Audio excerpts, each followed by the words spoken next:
여기 예수께서 일깨우신 죽음에 대한 생각을 해보겠습니다. 세상에서 가장 정확한 예언, 개인적으로 내게 가장 중요한 장래일의 예언이 있다면 그것은 바로 죽음입니다. 당신은 반드시 죽습니다. 가장 정확한 예언일 수밖에 없습니다.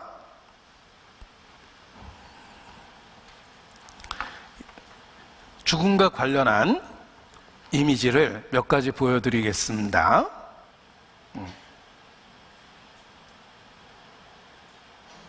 우리가 죽음 앞에서 교만할 수 없는 이유는 오늘일 수도 있기 때문에 그렇습니다. 자기 심장을 스스로 뛰게 하는 사람은 없습니다. 생명은 하나님께 속한 것입니다. 죽음은 아주 가까이에서 우리를 기다리고 있습니다. 다윗의 고백처럼 나와 사망은 한 걸음뿐이니이다. 그리고 죽음은 끝이 아닙니다. 그 후에 심판이 있습니다. 죽음에 대한 생각을 해보십시오. 죽음 그리고 심판이 있습니다. 사람에겐 영혼이 있고 죽음을 통해서 하나님을 만나셔야 됩니다. 전도서 3장 20절 말씀을 인용해 봤는데 다 흙으로 말미암았으므로 다 흙으로 돌아가나니 다 한 곳으로 가거니와 인생의 혼은 위로 올라가고 짐승의 혼은 아래 곧 땅으로 내려가는 줄 누가 알랴? 누가 알랴? 자기 자신도 모를 수도 있고 그리고 깜빡 잊고 지낼 수도 있습니다. 그러나 인생의 혼은 위로 올라갑니다. 죽기 위하여는 이성 없는 짐승이 아닙니다. 인간은 하나님의 형상이기 때문에 죽음을 통해서 하나님을 만나야만 합니다. 그래서 성경의 죽음에 대한 개념을 생각해 보면 그 영혼이 육체와 분리되는 것을 죽음이라고 이야기합니다.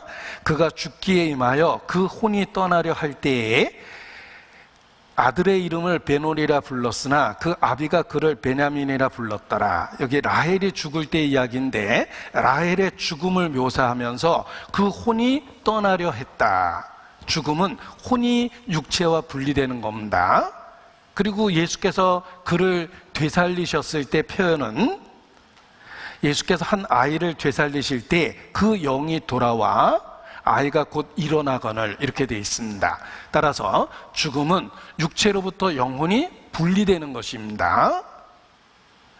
그리고 다시 살아났다는 말은 그 영혼이 돌아온 겁니다. 우리 육체가 전부가 아니라 이 안에 영혼이 있고 육체는 영혼이 사는 집과 같습니다. 그리고 죽음을 통해서 분리되는 순간에 하나님 앞에 서게 되고 심판을 받게 된다는 것입니다. 성경은 끊임없이 주님이 언제든지 올 수 있다라고 경고합니다. 보십시오. 주님은 언제든지 올 수 있다고 경고하고 있는데 생각해 보면 인류 역사 속에서 주님을 만난 방법을 생각해 보십시오. 실제로 재림에서 예수님을 만나는 사람들은 극히 소수입니다. 그야말로 마지막 때에 예수님이 실제로 재림할 때 재림하는 예수님을 만나는 사람은 기독교 역사 속에서 극히 소수입니다. 거의 대부분은 죽음을 통해서 예수님을 만났습니다. 자, 그런데 예수님의 말씀은 언제든지 주님이 온다, 항상 맞이할 준비를 하라고 일깨워 주셨습니다. 거의 대부분 사람들은 사실 죽음을 통해서 만났지 재림하는 예수님을 만나는 게 아닙니다. 그럼에도 불구하고 성경은 모든 사람에게 예수님이 언제든지 오신다라고 일깨워주고 있습니다. 이것은 실제적인 재림을 통해서 주님을 만날 수 있지만 대부분의 사람들은 주님을 죽음을 통해서 만나고 그 죽음이 얘기할 수 없는 그 순간에 찾아온다는 것을 가르쳐 주신 것입니다. 누가복음 13장 본문을 다시 보겠습니다. 누가복음 13장 본문을 다시 보겠습니다. 12장 35절 허리에 띠를 띠고 등불을 켜고 서 있으라. 너희는 마치 그 주인이 혼인 집에서 돌아와 문을 두드리면 곧 열어주려고 기다리는 사람같이 되라. 40절 12장 40절 같이 읽죠. 이러므로 너희도 예비하고 있으라. 생각지 않은 때에 인자가 오리라 하시니라. 자, 너희는 띠를 띠고 등불을 켜고 서 있으라. 기다리는 사람같이 되라. 인자가 생각지 않은 때 오리라. 예비하고 있으라. 내가 하는 이 말이 모든 사람에게 하는 말이니라 라고 말씀하셨는데, 실제로 기독교 역사 속에서 거의 모든 사람들은 죽음을 통과하면서 예수님을 만났다는 것입니다. 지상에 재림하는 예수님을 만나는 사람들은 극히 소수입니다. 그럼에도 불구하고 모든 사람에게 준비하고 있으라고 일깨워 주신 이유가 있습니다.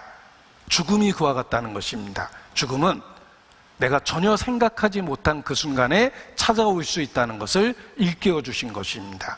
따라서 항상 예비하고 있으라라는 말은 마지막 재림 때 주님을 만나는 사람들 뿐만 아니라 모든 세대 사람들에게 다 해당되는 것입니다. 죽음이 언제든지 우리를 찾아올 수 있기 때문에 그렇습니다.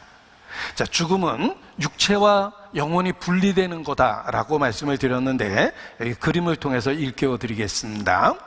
어느 순간 죽음이 찾아올 때 육체로부터 영혼이 분리가 됩니다. 제가 이 노트북이 오래 사용해서 낡아졌다면 여기 들어있는 모든 자료들을 복사해서 오래된 노트북은 없애버리고 새로운 노트북으로 옮겨서 사용할 수 있습니다. 그리고 아무 불편 없이 자료를 그대로 사용할 수 있습니다. 우리 육체는 하드웨어입니다. 영혼은 소프트웨어입니다. 하드웨어로부터 소프트웨어가 분리될 수 있습니다. 원래 처음부터 따로 있었던 거거든요. 죽음이 그런 겁니다. 이 죽음을 통해서 육체로부터 영혼이 분리가 됩니다. 그래서 그 순간 주님 앞에 서게 되는 것입니다. 우리 임사체험자 보면 어느 순간 자신이 육체로부터 분리됐다라는 이야기를 합니다. 사람에겐 영혼이 있기 때문에 그렇습니다. 육체로부터 영혼이 분리되는 그 순간, 그것이 바로 죽음입니다.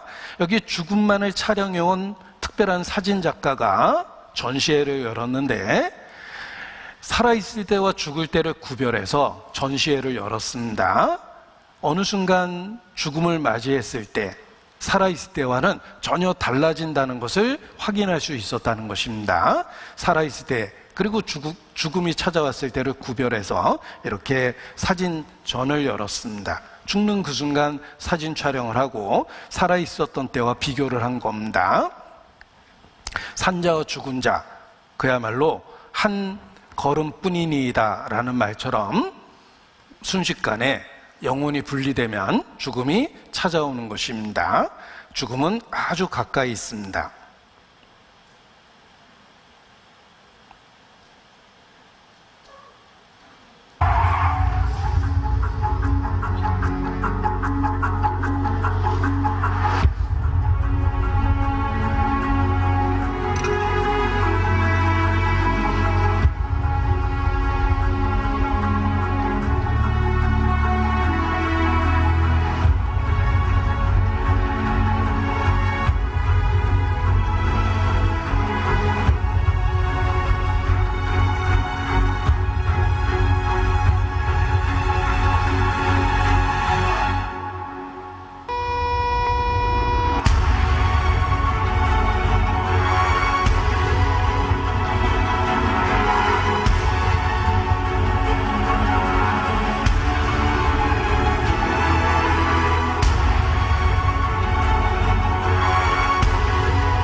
자, 죽음은 우리 모두를 창조주 앞에 겸손하게 만들어 줍니다.